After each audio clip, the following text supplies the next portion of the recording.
Hello everyone, कैसे हैं आप लोग। आई होप आप लोग अच्छे होंगे और आपकी तैयारी भी बहुत अच्छे से चल रही होगी। और आपको पता है कि अभी TRE 4 आने वाला है, उसका डेट भी फिक्स हो गया है। तो आप अपनी पढ़ाई बिल्कुल मत रोकना, अपनी पढ़ाई जारी रखना। क्योंकि देखो, आपको ये नहीं देखना कि मेरा एग्जाम कब होगा, कब आने वाला है, डेट कब आएगा, ये नहीं देखना। आप अपनी कंटिन्यूटी बना करके रखो, अपनी पढ़ाई करते रहो। आप जब भी एग्जाम का डेट आए या जब एग्जाम होने वाला हो, तो बस आप ये सोचो कि मैं उसके लिए अपियर हूँ और मेरी इतनी तैयारी है कि कभी भी एग्जाम होगा तो मैं दे सकता हूँ या दे सकती हूँ। आप इतना सोच के रखो तो आपकी जीत हमेशा ही संभव है। तो आज हम बात करेंगे इसमें कि आपको ज्योग्राफी की तैयारी कैसे करोगे। क्योंकि देखिए, आप SST की हर एग्जाम में, चाहे आप PRT की दे रहे हो, TGT के दे रहे हो या PGT के दे रहे हो, तो आपको SST आएंगे ही आएंगे।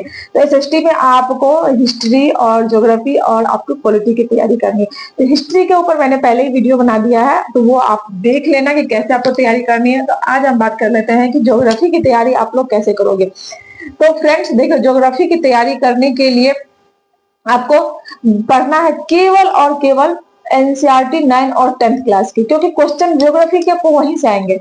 मैंने हिस्ट्री के लिए बताया कि NCERT नहीं पढ़ना है, क्योंकि हिस्ट्री में कोई जरूरत नहीं है NCERT की। बट आप ज्योग्राफी का पेपर जब तैयारी कर रहे हो, तो ज्योग्राफी के लिए आपको NCERT पढ़ना मस्ट है, क्योंकि क्वेश्चन वहीं से ही आएंगे, उसके अलावा कहीं से ही नहीं आते हैं ज्योग्राफी के लिए। तो आप बिल्कुल 9 और 10th की पूरी NCERT दोनों बुक, और बहुत ही पतली बुक है, बहुत ही पतली बुक है, तो आप वो दो बुक आप पढ़ लेना, 9th और 10th क्लास की। और जब आप पढ़ोगे, जैसे माउंटेन आएगा, तो वो आप मैप से पढ़ लेना, क्योंकि उसमें दिया हुआ है। बट आपको कभी कभी ये होता है कि हम बुक पढ़ते तो समझ में नहीं आता, और पिक्चर देखते हैं तो हमें समझ में पूरी तरीके से आ जाते हैं और अच्छे से। तो आप बिल्कुल वीडियो देख लेना, जैसे माउंटेन के ऊपर है, रिवर के ऊपर है, तो ये सब के ऊपर आप वीडियो देख लेना और अपने अनुसार आप जैसे आप अपने से मैप जरूर उसका बना लेना और डिनोट कर लेना, या नाम वगैरह जो भी बताता है ना, वो आप नोट जरूर कर लेना। तो इससे ये होगा कि आपको ज्यादा पढ़ना नहीं पड़ेगा, और आप जैसे मैप देखोगे आपको याद हो जाएगा कि हाँ, ये माउंटेन यहाँ है, ये माउंटेन यहाँ है, इनके बीच में ये नदी निकल रही है, ये किस स्टेट से होके निकल रहा है, ये सब आपको पता चल जाएगा मैप के थ्रू ही। पढ़ना बहुत ही कारगर रहेगा और आप भूलोगे ही नहीं। एग्जाम में जब आप बैठोगे, तब उस समय आपको बिल्कुल ही सारी चीजें याद आ जाएंगी। क्वेश्चन कहीं से भी पूछे, कहीं से भी घुमा के पूछे, वो बिल्कुल ही आपको याद आ जाएंगे। तो इसीलिए आप मैप से पढ़ना, और ज्योग्राफी की एक कॉपी आप नोटबुक बना लेना और उसमें नोट करते जाना। मैप के द्वारा पढ़ते जाओगे तो बिल्कुल अच्छे से तैयार हो जाएगा, और इसके अलावा आपको कुछ पढ़ने की जरूरत ही नहीं है। ज्योग्राफी में क्वेश्चन बहुत ही आसान लगेंगे और आपकी तैयारी बहुत अच्छे से हो जाएगी। और आप एक चीज और करना कि चैप्टर वाइज, जो 9 और 10th की जो आप ज्योग्राफी पढ़ोगे, तो चैप्टर वाइज मॉक टेस्ट जरूर लगाना।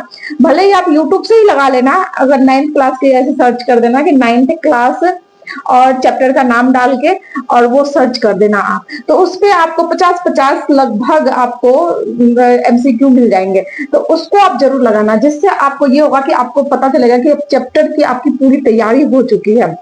ज्यादा चैप्टर नहीं है, एक बुक में आपको 5-6 से 7 चैप्टर ही केवल है। तो आप एक एक चैप्टर की ऐसे अगर MCQ लगाते हो और उस तरीके से फिर आप पढ़ते हो ना, तो आपके चैप्टर वाइज भी तैयारी हो जाएगी और फिर आपका सिलेबस ज्योग्राफी का कवर हो जाएगा। तो ये आपके लिए बहुत ही कारीगर रहेगा, और बहुत ही आपको ज्योग्राफी में एक भी क्वेश्चन नहीं छूटेगा। आप सारे ही क्वेश्चन आप कर लोगे, क्योंकि ज्योग्राफी बहुत ही आसान है। आपको मार्क्स बेसिस है, यानी मार्क्स आपको उठा करके देता है। ज्यादा पढ़ने में ज्यादा परेशानी भी नहीं है, और आपकी तैयारी बहुत ही अच्छे से होगी।